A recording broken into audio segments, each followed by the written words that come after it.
Amigos, ¿cómo están? Me da mucho gusto saludarlos. Comienzo esta introducción segundos después de haber concluido la entrevista que van a escuchar en este episodio. Y es una sensación singular porque me encuentro muy emocionado. Lo confieso, estoy muy emocionado. Emociona mucho lo que van a escuchar. Me emociona mucho porque la conversación de hoy es de esas conversaciones en las que uno siente que está literalmente frente a la historia. Hoy tendremos en Ciberdiálogos a María Corina Machado, una mujer de enorme valentía que encabeza la oposición venezolana en un momento crucial de la historia de su patria. Después de entrevistar a María Corina Machado, me queda claro que se trata de una mujer, insisto, de enorme valentía, de enorme voluntad y de enorme alegría también, como van a escuchar. Está consciente de que ha entregado todo por su país. Dice María Corina en una de sus respuestas que su anhelo es ser útil a su país, para que su país pueda despertar de lo que han sido ya 25 años de oscuridad, porque justamente este año se cumplieron 25 años de la llegada de Hugo Chávez al poder en Venezuela. Hoy está cerca de regresar la libertad, la democracia, la reconciliación y la concordia. Así debería ser, porque el pueblo venezolano votó por un cambio. La evidencia no podría ser más clara.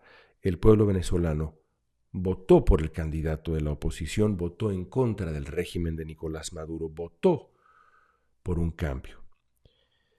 No será fácil, sin embargo, llegar a esa nueva etapa. Será muy difícil, como lo hemos visto en este conflicto postelectoral tan complicado, en el que no hay ninguna duda de que la oposición venezolana ganó.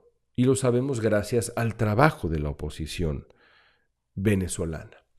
Hoy la intención del régimen de Nicolás Maduro es consolidar el mayor fraude quizá de la historia latinoamericana y más allá, porque la diferencia son millones de votos entre el candidato de la oposición y Nicolás Maduro. Todo esto vamos a escucharlo ahora con María Corina Machado en esta conversación que, insisto, me ha dejado profundamente emocionado.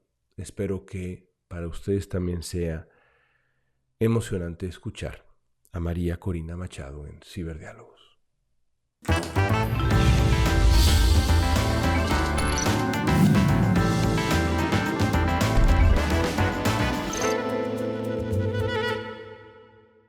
María Corina, gracias por estar con nosotros. Es un privilegio tenerla en Ciberdiálogos. Este año se cumplieron 25 años de la llegada al poder de Hugo Chávez en Venezuela. Quiero comenzar haciéndole una pregunta ambiciosa, complicada, pero que me parece es necesaria. ¿Qué le hizo el chavismo a Venezuela? Cuando escucha usted a la gente que se le acerca, como todos lo hemos visto en las últimas semanas, meses, quizá más, con esa mezcla de esperanza y desesperación, ¿qué le dice el pueblo venezolano sobre lo que el chavismo le hizo al país? No es una pregunta sencilla y yo te diría que fue un ciclo. Quizás lo primero que le hizo fue un engaño monumental. La siguiente fue una fase de destrucción y de división. Ellos se propusieron enfrentar a la sociedad en todos los ejes, dividiéndonos por razones raciales, religiosas, políticas, económicas. Después buscaron hacer la sociedad absolutamente dependiente y además restregárselo en su cara, ¿no? La humillación de una bolsa de comida. acabo con el empleo, acabo con el valor de la moneda, te hago dependiente de una comida que cada día es de peor calidad, con la cual te humillo, pero además tienes que agradecer. Y después de dividirnos y provocar la migración de una cuarta parte y con ellos nuestros hijos, todo este horror terminó uniendo a la sociedad venezolana en un movimiento social y cultural que representa para mí una era totalmente nueva. O sea, terminamos rompiendo con ese modelo, con ese sistema. Y además, debo decir, León, incluso con prácticas que venían antes, incluso en el periodo democrático, el centralismo, el estatismo, el rentismo, eh, esto ha quedado atrás para la Venezuela que emerge. Hoy hay claramente millones de familias fracturadas en el exilio. ¿Cuál es el anhelo central del pueblo venezolano en este momento? Libertad, democracia, reunificación, todo esto. Es que son lo mismo. Nuestros hijos no van a regresar mientras en Venezuela no haya un futuro donde exista dignidad humana, donde exista justicia, ser iguales ante la ley, donde exista la oportunidad de prosperar, de echar para adelante, de ser autónomo. Y desde luego, nada de esto es posible si no hay libertad. Entonces, al final, es un mismo anhelo. Mira, yo te voy a confesar algo. Hace 2 años, antes de que empezara incluso la campaña de las primarias, yo tuve que ir a una actividad en el estado Vargas, aquí cerca. Yo iba con mi carro, entré a un edificio y bajo el vidrio estaba el vigilante. Le digo, señor, mire dónde queda tal edificio. Se me queda así mirando y me dice, María Corina. Yo le digo, sí, señor. Me dice, ¿te puedes bajar? Yo me bajo de mi carro, yo estaba manejando. Este hombre me abraza, se me pone a llorar y me dice, tú eres el único instrumento que yo tengo para que mis hijos vuelvan. Y yo me quedo así mirando, León, y yo le digo, es que tú eres el único instrumento que yo tengo para que vuelvan los míos.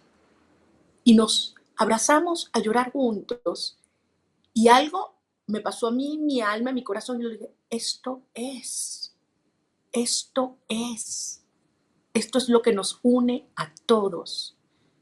Y se convirtió en el moto, en el clamor, ¿sabes? En la esencia de este movimiento que ha surgido para que nuestros hijos vuelvan a casa.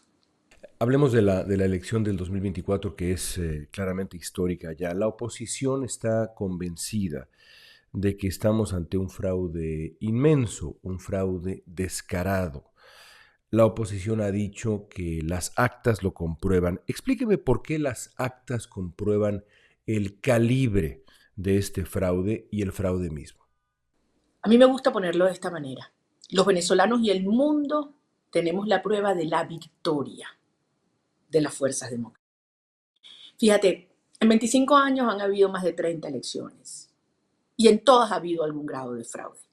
Y nosotros lo sabíamos. Lo que pasa es que nunca habíamos podido demostrarlo. Y íbamos a este proceso donde todos sabemos que nos estamos jugando la vida en democracia, la nación, la vigencia de la nación, obviamente la república. Y entonces dijimos, ok, esta vez tiene que ser distinto. Nosotros tenemos que construir un sistema y una plataforma que nos permita lograr demostrar lo que cada voto significa. Y han sido muchos, muchos años de gente que le ha metido cabeza a esto, León, que hemos analizado todo lo que ha sido la ingeniería electoral del régimen, cómo han movido gente de un lado para otro, creado nuevos centros, fusionados otros, cambiado las normativas, impiden que uno se inscriba. O sea, hay todo, digamos, un pensamiento maligno, pero inteligente por detrás. Y lo analizamos a fondo. Y hicimos un análisis y un estudio de toda la estructura electoral y dónde teníamos que concentrar nuestro esfuerzo y cuánta gente necesitamos. Son 30.000 mesas de votación, 15.797 centros y había que estar en todos. Algunos son en zonas militares, otras donde en centros penitenciarios, otros quedan a horas porque son fluviales, hay que llegar, lo que llamamos centros fluviales, tienes que ir no sé cuántas horas en barco. O sea, otros metidos en el centro donde están las actividades del chavismo. Es decir, hicimos todo un inventario y fuimos construyendo una plataforma de ciudadanos que llamamos 600K, para tener la garantía no solamente de tener los testigos en cada centro y cada mesa, sino toda una infraestructura de protección, de cuidado, de logística, de seguridad y de comunicación, que nos permitió a lo largo del día saber lo que iba pasando en todos los centros, cuáles abrían, cuáles no, cuáles tenían testigos, cuáles no, si nos amenazaban, si nos atacaban, si nos sacaban. Y al final del día, según la ley venezolana, las máquinas electorales imprimen actas y el testigo tiene derecho a tener una de estas actas, que viene con la firma de los miembros de mesa de los testigos, del operador, del CNE.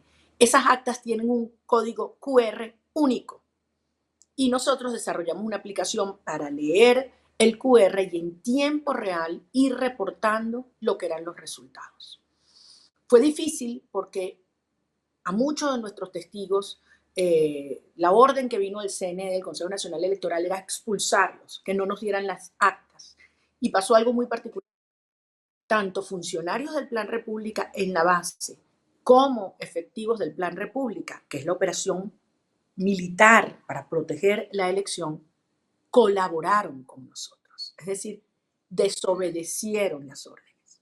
Y logramos tener copia de nuestras actas, enviar el QR, pero además llevarnos las actas físicas a unos lugares que ubicamos en todo el país, donde habían escáneres para digitalizar las actas y ponerlas en una página web a salvo. Y en 24 horas logramos hacerlo. Es algo increíble. Yo misma estaba que no me lo podía creer del orgullo de lo que fue este trabajo ciudadano. Más de 1 millón de voluntarios tuvieron tareas específicas el 28 y el 29 de julio y la cumplimos a cabalidad. Y hoy el mundo entero sabe que Edmundo González ganó con el 67% de los votos porque allí están las actas que lo demuestran. Y la presentación de las actas ha sido inapelable. La oposición ha ilustrado así, pues claramente que ganó. Ante eso, el régimen de Nicolás Maduro ha reaccionado con cerrazón, con intolerancia y con violencia también. En el conflicto postelectoral ha habido represión en Venezuela, hay violaciones a los derechos humanos en Venezuela, hay tortura. ¿Qué se vive hoy, María Corina? ¿Un clima de represión abierta? Terror absoluto. Déjame decirte que desde las primeras horas Maduro optó por atrincherarse con el alto mando militar y recurrir a una ola de violencia como nunca antes habíamos visto. Brutal. El mismo Maduro ha dicho que son más de 2.500 personas detenidas. Las organizaciones de derechos humanos especializadas hablan de unos 1.350 casos documentados. Hay 24 venezolanos asesinados. Hay torturas, hay desapariciones forzosas, hay personas a las que las han ido a buscar a sus casas y las han arrastrado afuera, les han marcado las puertas de sus casas cuando no han conseguido algunos testigos, por el solo hecho de que tú estabas allí en un centro de votación y conseguiste un acta, y si se esconde el testigo, entonces se han llevado a la esposa o a los hijos. Es una cosa brutal y hay cientos de venezolanos, dirigentes que están en este momento escondidos, porque bueno, los cuerpos de seguridad civil y militares están desatados buscándolos. Caracas está militarizada en la noche, trancan todos los accesos. Y bueno, las amenazas hacia nosotros. Maduro dijo hace 2 días que Edmundo González y yo somos terroristas, que soy prófuga de la justicia.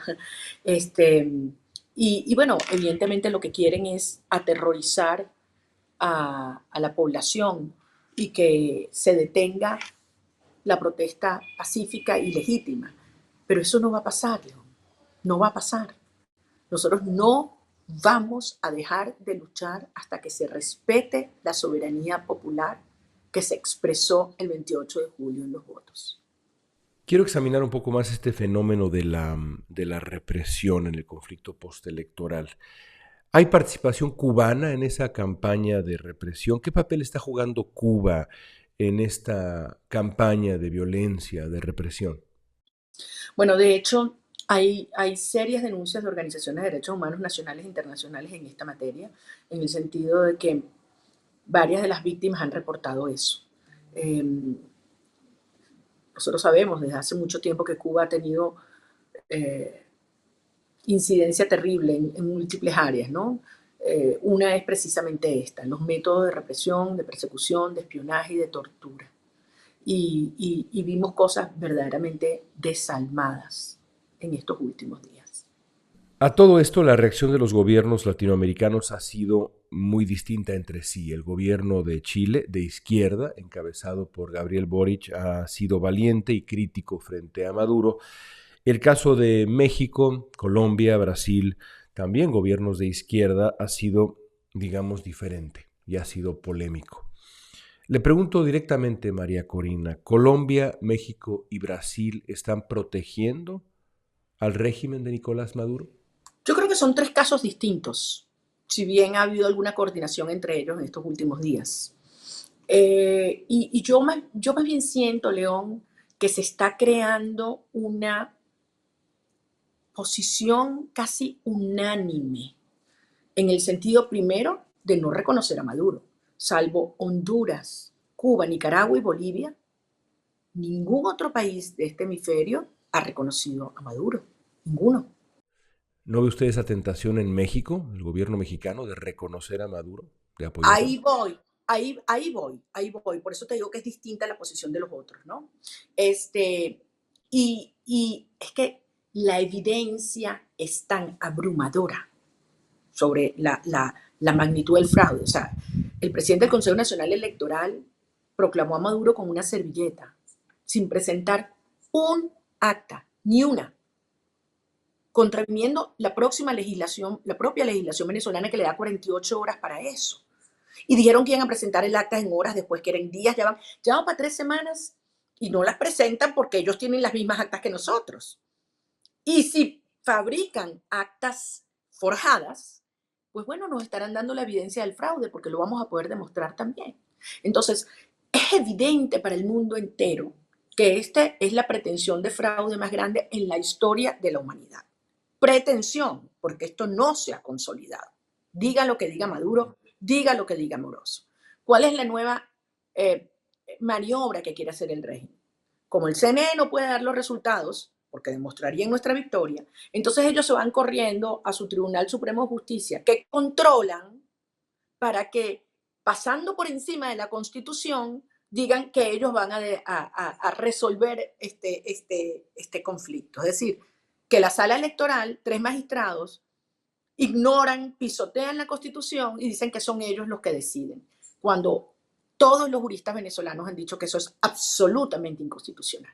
No tienen competencia alguna para ello. Es el CNE el que tiene que dar los resultados y proclamar. Entonces, ¿qué estamos viendo? Hay algunos países que efectivamente han tomado una posición más prudente y yo creo que es una manera de mantener una interlocución con Nicolás Maduro. Eso yo lo puedo entender, si esa es la motivación. Lo que no puedo entender es que hayan algunos que pudiera querer darle tiempo al régimen para que salga una aberración de una sentencia y agarrarse de eso para reconocerlo. Yo, al día de hoy que estamos hablando, eso no ha ocurrido. Estamos en un escenario muy incierto donde las cosas cambian de un día para otro y yo, por lo tanto, no quiero especular en lo que va a ocurrir. Lo que sí te puedo asegurar, León, es que todo el mundo, dentro y fuera de Venezuela, esos 3 países y todos los demás en el mundo, los venezolanos y los chavistas, sabemos que Edmundo González Urrutia ganó de calle. Eso lo sabe todo el mundo. Ahora, presionar a Nicolás Maduro para que acepte los términos de una negociación, yo creo que es lo correcto. Sería una solución pacífica y ordenada a este conflicto. pero eso sí, partiendo del reconocimiento de los resultados del 28 de julio y el respeto de la soberanía popular. Una propuesta reciente sugiere que el camino debe ser nuevas elecciones. Borrón y cuenta nueva, nuevas elecciones. ¿Aceptaría la oposición venezolana nuevas elecciones cuando está tan claro, tan demostrado que ganó de manera contundente las elecciones originales? Yo no entiendo la lógica de esa propuesta, María Corina. La respuesta es absolutamente no, porque además llevemos esto al absurdo. Si tampoco le gustan los resultados de una segunda elección, vamos a una tercera, y después a una cuarta, y después a una quinta. Es decir, nos plantean a nosotros algo que jamás aceptarían en sus países. Nosotros fuimos a un proceso electoral con las reglas de la tiranía, sabiendo que era un proceso absolutamente injusto, con una censura total. León, yo tengo 10 años que no aparezco en una entrevista en televisión nacional, ni de radio. Es decir, nosotros no podíamos alquilar hoteles porque cerraban los hoteles. Si me paro a comer en una carretera, cierran el restaurante, como le hicieron a las hermanas Hernández en Corozopando. Es decir, nos persiguen y nos meten presos a los señores que nos alquilan un camión para encaramarnos en una concentración o una corneta para tener sonido. Esa fue la campaña. Aceptamos esos términos y ganamos. Entonces no le gustan los resultados, hay que repetirlo. ¿Pero a cuenta de qué? Eso es una burla. Eso sería una burla a la población venezolana, que arriesgó su vida para poder expresar su voto ese día. No fueron elecciones libres, no fueron elecciones justas y ganamos. Entonces, aquí tiene que haber respeto por el pueblo y por lo que significa el ejercicio de la soberanía popular. Ninguna nueva elección. Hay que hacer valer el resultado de la elección del 28 de julio. Déjeme ahora poner en el tablero dos piezas, una compleja y otra dolorosa también compleja. Hay quien piensa que la clave de la salida, digamos, en este proceso, está en el papel político que puedan jugar las Fuerzas Armadas venezolanas. Parte de esas Fuerzas Armadas, está claro, han sido cooptadas por el régimen de Maduro desde hace tiempo, pero quizá los mandos medios y mandos inferiores podrían hacer la diferencia. ¿Qué mensaje le envía María Corina Machado y la oposición en general hoy a las Fuerzas Armadas venezolanas que están siguiendo esto, como es evidente, minuto a minuto? Nosotros hemos enviado de manera reiterada un mensaje muy claro, no solamente a los ciudadanos militares, también a sus familias. Son parte integral de la sociedad venezolana. El régimen de Chávez ha buscado destruir completamente la institucionalidad y convertirlo en un brazo ejecutor de represión al servicio de la tiranía, creando esta doctrina del enemigo interno que no es más que la propia sociedad y desvirtuando, por lo tanto, el juramento que ha hecho cada hombre y mujer dentro de las Fuerzas Armadas de servir a la patria. En este momento es evidente que en las Fuerzas Armadas hay claridad de lo ocurrido el 28 de julio porque estaban desplegados dentro del operativo del Plan República que cubre todos los centros de votación para su resguardo, los centros y el material. Y saben lo que ocurrió. Y los ciudadanos militares tienen esposas, madres, hijos, hermanos, que están sufriendo lo mismo que el resto del país y que anhelan lo mismo del país, que regresen nuestros hijos, que podamos vivir en un país con dignidad, con alegría, donde todos somos iguales, donde podemos comernos nuestra arepa, nuestra yaca, abrazarnos los domingos. Es decir, todos anhelamos lo mismo. Y saben que en un gobierno democrático nosotros vamos a fortalecer y reconceptualizar el rol de las Fuerzas Armadas. Serán unas Fuerzas Armadas bien remuneradas, bien equipadas y bien entrenadas. Y yo estoy convencida que en este momento la inmensa mayoría de los ciudadanos militares como de los funcionarios de los cuerpos de policía están anhelando un cambio como el que anhelamos nosotros. Y lo que le hemos pedido es no repriman al pueblo, no cumplan órdenes ilegales, ilegítimas, respeten la soberanía popular porque ustedes saben lo que pasó el 28 de julio. Hay quien dice que Venezuela se ha convertido en un mafia state, un estado tomado por el crimen desde hace ya muchos años y en muchos sentidos. ¿Considera usted que el crimen organizado está con el régimen de manera clara? Y si es así, pues ¿cómo superar el escollo que supone un crimen organizado que no quiere perder, no quiere poner en riesgo sus operaciones, sus privilegios? Bueno, yo creo que si alguien tenía duda de esto, el comportamiento de Nicolás Maduro en estos últimos días lo ha hecho ya absolutamente evidente. Además, debes incorporar a ese análisis los profundos lazos que existen entre el régimen de Maduro y el régimen de Irán o de Rusia o de Cuba. Es decir, es más que evidente que Maduro ha ofrecido a Venezuela como un punto de penetración de estos regímenes en las Américas, con un objetivo además de desestabilizar las democracias liberales de la región. Eso ya creo que nadie lo puede dudar. Agrégale a eso la operación de redes criminales como el Tren de Aragua, que ya tiene operaciones desde Canadá hasta Chile. Y desde luego el efecto que tiene la migración. Entonces, no hay duda de que Maduro ha creado en el país todas las condiciones y la operación de grupos irregulares, narcotráfico, extracción y contrabando de minerales, de seres humanos, prostitución infantil. Es decir, son los crímenes más horrendos y operan a sus anchas en territorio venezolano, lo cual hace terriblemente complejo enfrentar este sistema. Si esto fuera una dictadura convencional, esto habría terminado hace muchísimo tiempo. Y nosotros lo hemos dicho y le hemos llamado las cosas por su nombre. Y si algo la gente sabe que de nosotros obtendrá es la verdad. Esto no es sencillo. Por eso se ha requerido tanto esfuerzo, pero estamos hoy indiscutiblemente en el punto donde hemos tenido más fuerza en estos 25 años y donde el régimen está más débil en estos 25 años. Frente a Venezuela, Estados Unidos ha jugado en los últimos gobiernos papeles pues muy diversos. Donald Trump y los republicanos han tomado una actitud, los demócratas en cierto sentido han tomado otra. ¿Cuál debería ser el papel de Estados Unidos en esta coyuntura? ¿Qué le gustaría ver a la oposición venezolana de Estados Unidos en este momento tan complicado? Bueno, en primer lugar hay algo que yo valoro enormemente y es que el conflicto venezolano y la causa venezolana ha sido siempre un tema bipartidista, bipartisan, como dicen Estados Unidos, y debe seguir siendo así.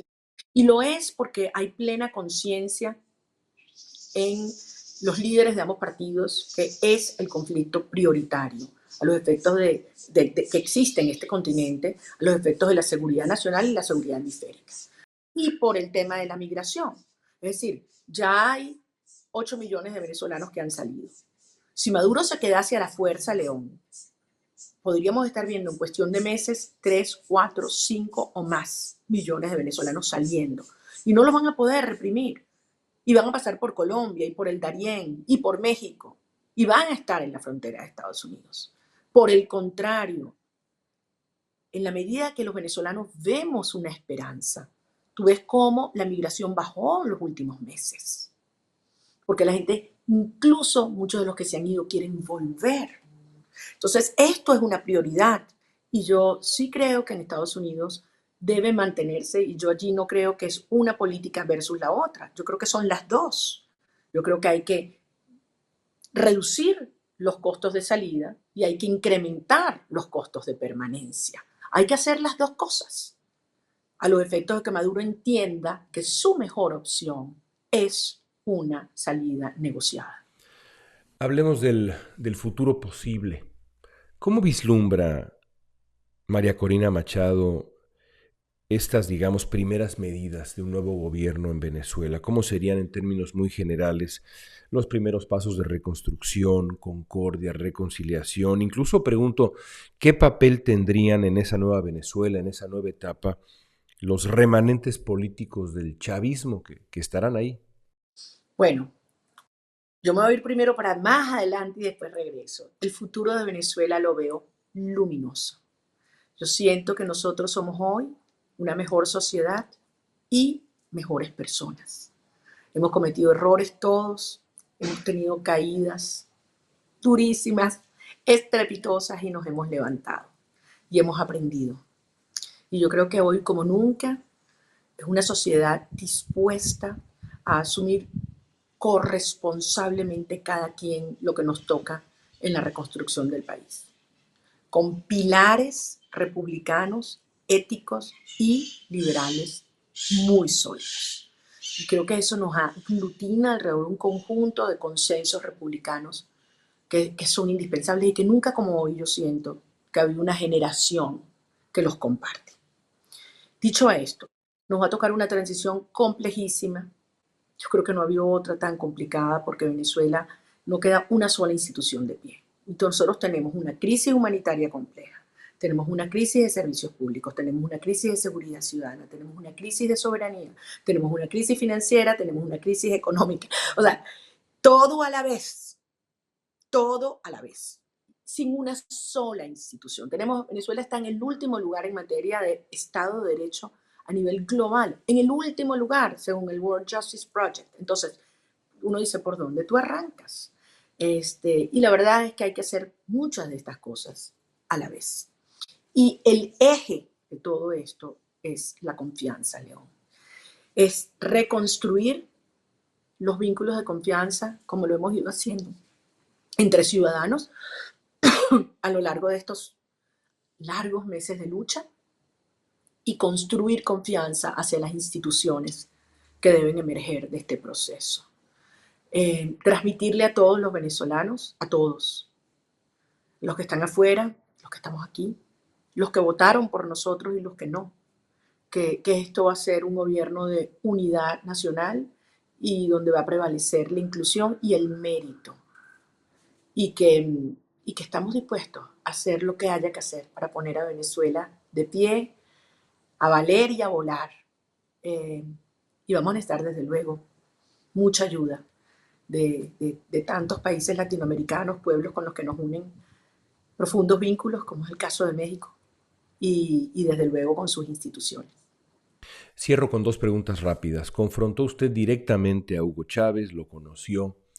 Con el paso de los años, de las décadas, ¿cómo recordará la historia a Hugo Chávez, María Corina? No quiero simplificar la respuesta.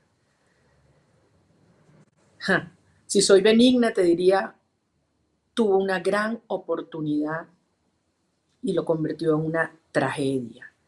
Pero la realidad es que yo creo que fue el periodo más oscuro de la historia de Venezuela, que ha servido para una dolorosa lección en cuanto al valor de la libertad y la dignidad humana.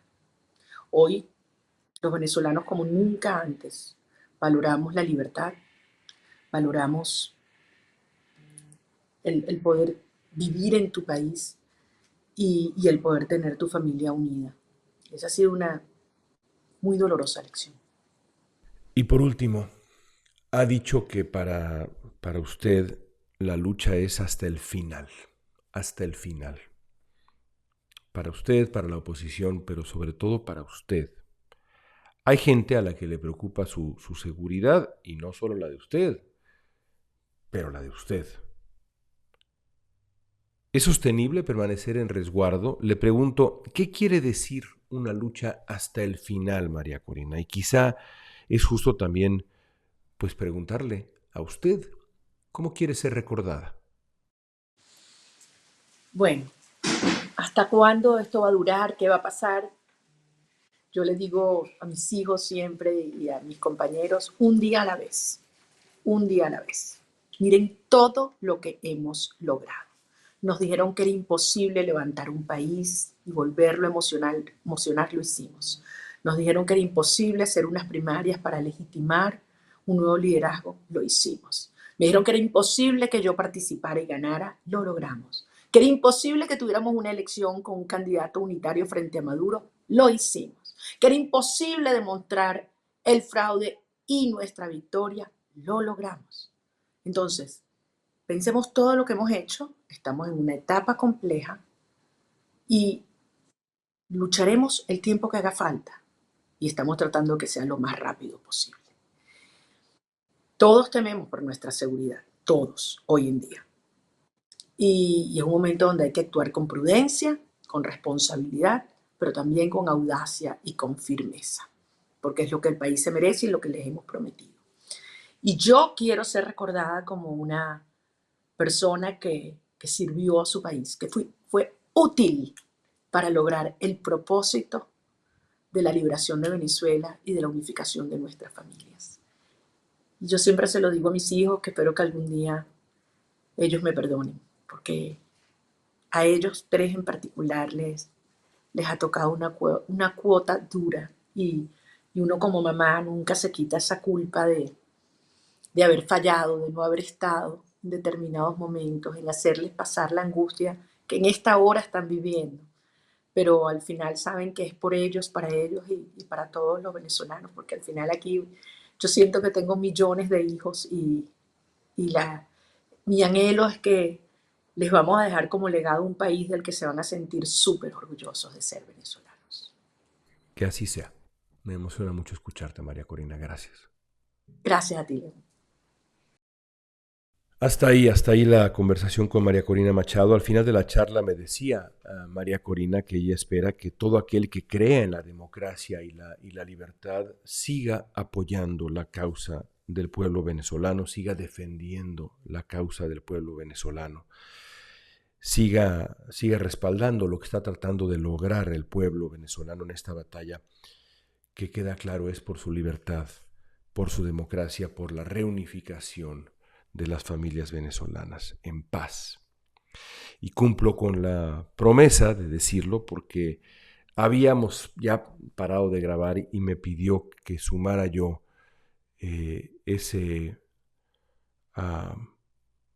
esa petición.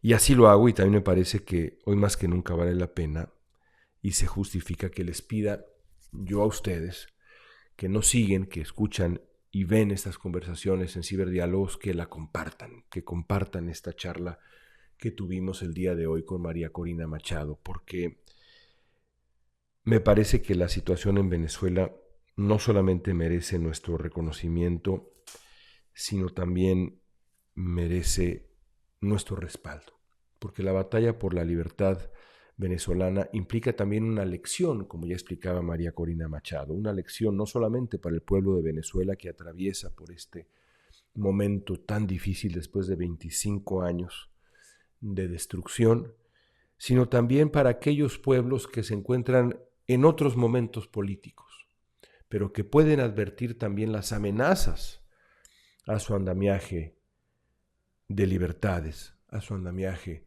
democrático.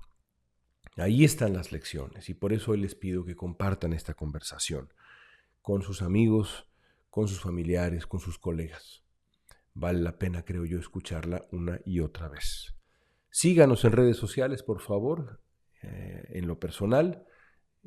Por favor, también apoyen a Letras Libres en nuestros distintos espacios, en nuestras plataformas de podcast, en nuestra página de YouTube y, por supuesto, la revista misma y nuestro sitio de internet. Es esa la manera, como les digo siempre, pero bueno, lo repito porque es muy importante, en que podremos seguir ofreciéndoles estas conversaciones a profundidad con personas de la importancia de María Corina Machado.